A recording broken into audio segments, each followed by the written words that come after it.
Hello everyone, welcome to Lisa Does. I'm Lisa, and today we are going to be talking about pattern paper. I recently read a post on Facebook in which somebody asked what to do with pattern paper.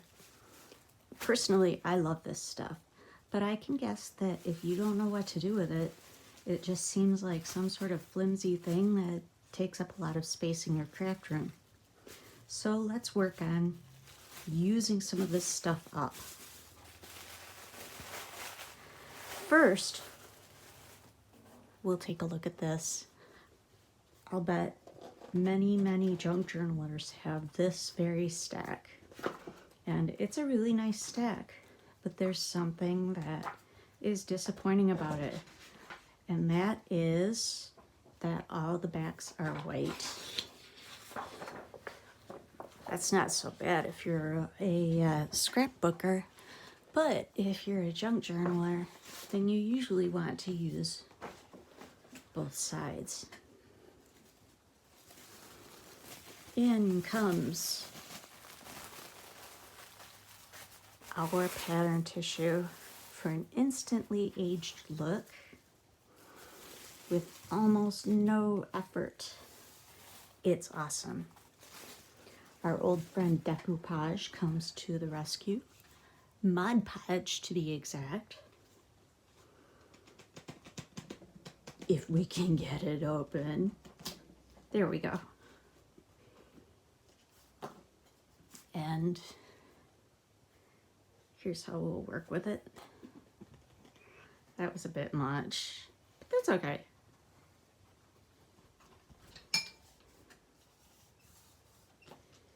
And we'll use this to roll it around a little bit. Spread it. I have a brand new piece of paper here. And I don't really mind getting some Mod Podge on the front of this since it does dry clear. Although I'm trying not to. I'm just very sloppy. And that's okay, because this is junk journaling. And we're allowed to be sloppy. I came to junk journaling through art journaling, which is even sloppier than junk journaling. So next we just lay this down. And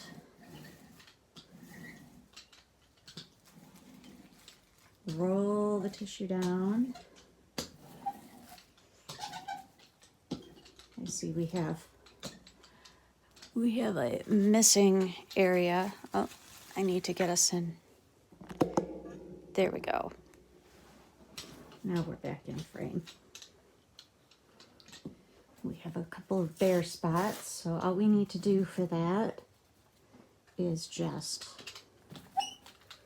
throw that on there, smoosh it down, and some of it will even stick to the existing tissue paper. Whoops! It does become fragile after being put down because it's wet, but it's stronger than you would think. When they make these tissue papers, they don't bleach them, which is why they have this color of the natural color, but they use long strands of pulp for it. So the tissue's amazingly strong for its thickness. All right, here we are. We're kind of stuck to this paper. So let's quickly peel this up before it has time to dry. There.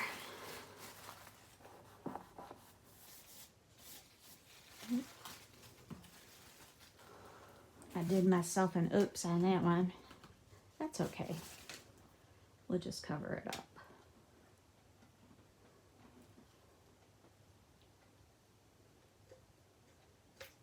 Oop. Nothing like wearing your art supplies.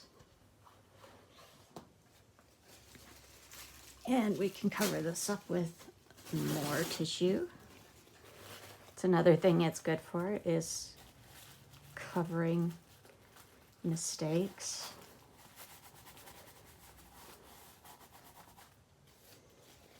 Because you're really just enhancing your paper.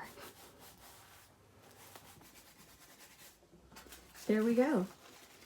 Now we can just let this dry and the white is gone.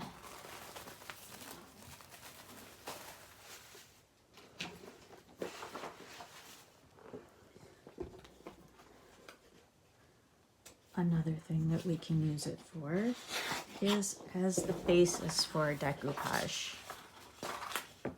Yes, I'm big on the collage.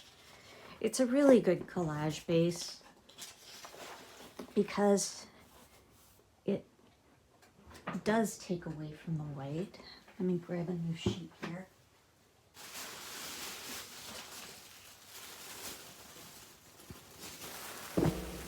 Whoops, I'm sorry. I got you there. It has a little bit of texture to it. Let me cut this one. It's a little large for us. I'm just going to set this up here on the top.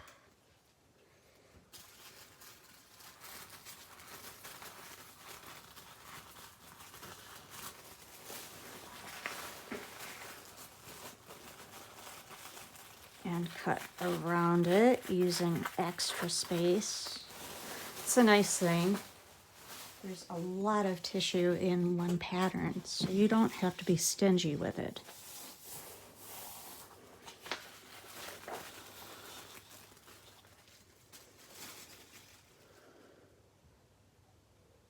There we go. That's more like what I was looking for. I'll have to put more down, but it doesn't gloop all over the place.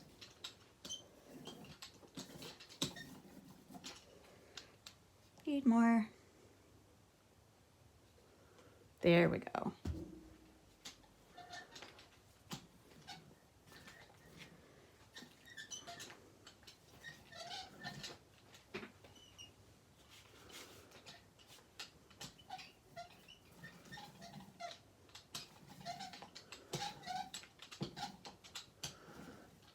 Get that spread nice and thin.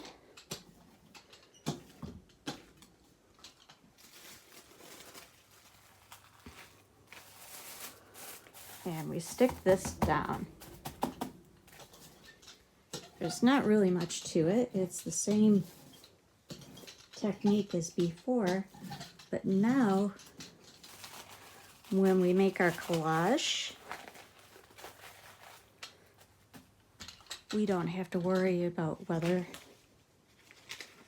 we cover every tiny spot.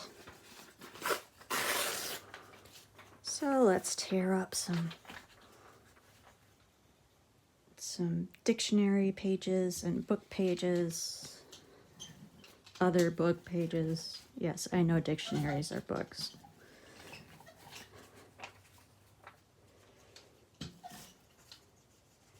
And just go down right there on top of them.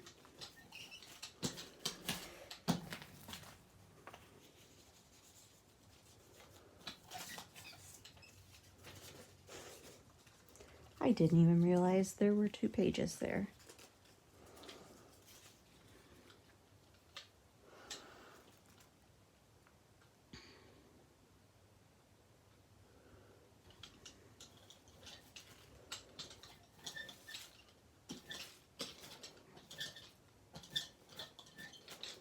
There we go.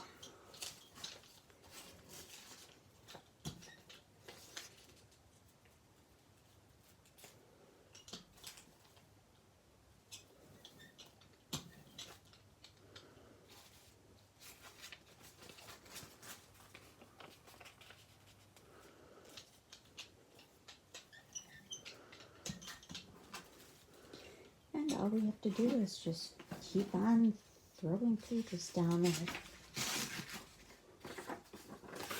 Keep on with the sonnet in England.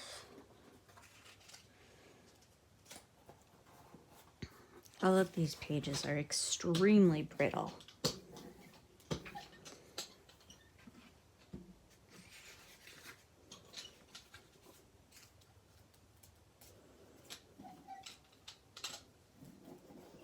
And you notice I don't have to do tiny pieces on this collage. It's just to make something interesting that I can use as a page foundation.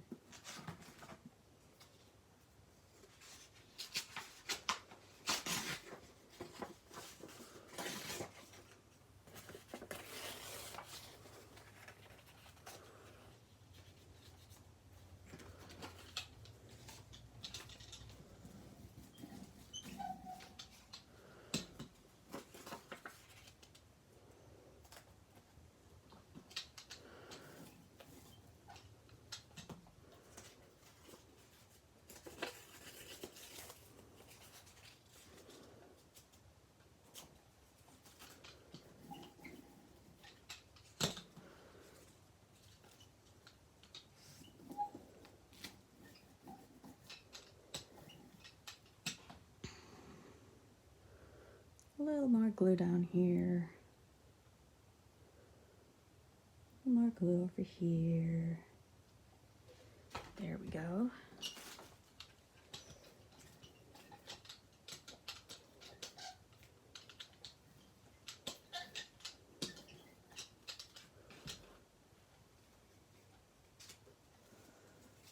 We do another dictionary page.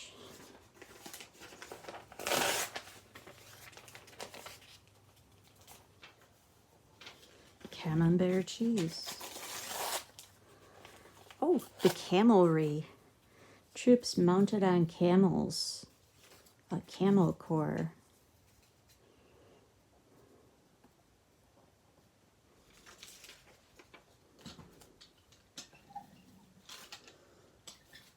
And as you can see, I almost missed that spot right there because I couldn't even see it. There are indeed a few spots here that weren't covered up by my book pages, but that doesn't matter because we had our nice base right here. Let me set that one aside too, and we can get on to our next example.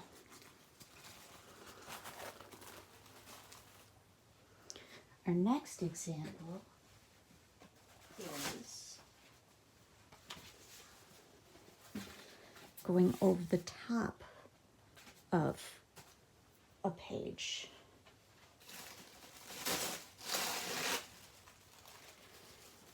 If you have a page where there are a bunch of pages on and pieces and stuff, they may or may not have all been fixed down.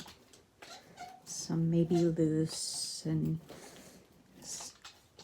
or they just need some sort of unification.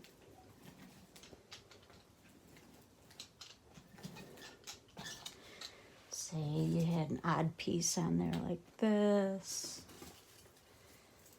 or like this. Ugh.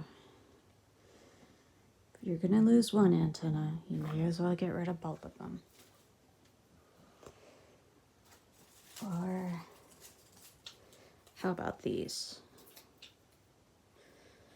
And suddenly, by adding these little extras, it's kind of out of control a little bit. Well, the easiest way to unify it is to just put a piece of pattern tissue over the top.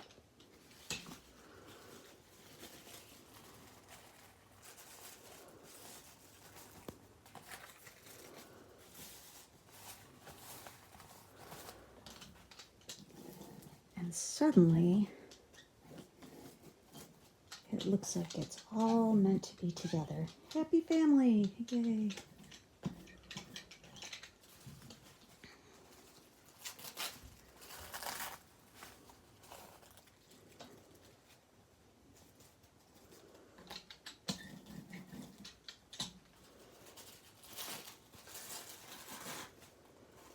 And if you don't cover every single spot, it doesn't really matter that much.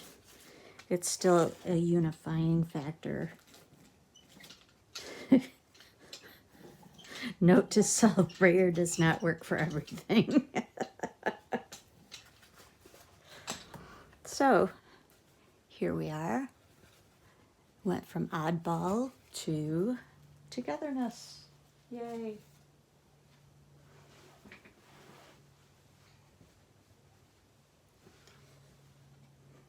So I hope this has given you a few ideas of how you can use pattern tissue in a collage in order to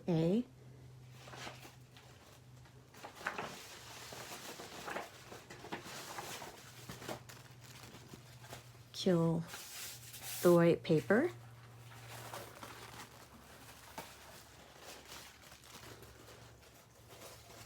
serve as the basis for a collage, or as Laurie Marie Jenkins would say, the underpants,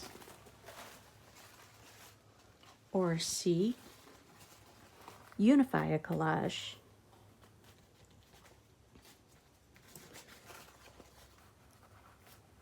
I hope this helps one of you out, or more than one. So you have a good day. Thank you for watching. If you like this, please subscribe, hit the like button, help me out. Thank you. Bye-bye.